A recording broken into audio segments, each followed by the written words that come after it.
ગાંધીનગરમાં મુખ્ય વિદ્યુત નિરીક્ષક એસીબીના સકંજામાં સોલાર પ્રોજેક્ટમાં તપાસ વિના જ આપતા મંજૂરી, લાંચના રૂપિયા ભેગા કરીને બનાવ્યું કરોડોનું સામ્રાજ્ય। તપાસ દરમિયાન 2,64 લાખથી વધુનો મુદ્દામાલ જપ્ત।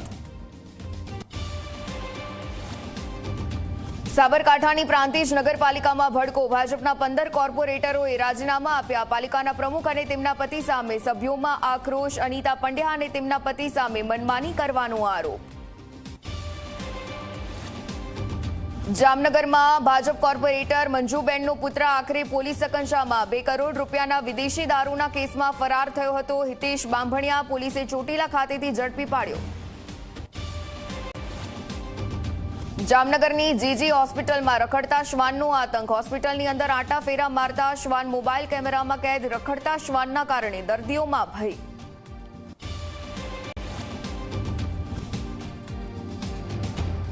વહેલી સવારથી આણંદના વાતાવરણમાં પલટો, ભારે પવન અને ગાજવીજ સાથે આણંદમાં વરસ્યો વરસાદ। લોકોને આકરી ગરમીથી મળી રાહત। હજુ 6 દિવસ સુધી રાજ્યમાં છે વરસાદની આગાહી।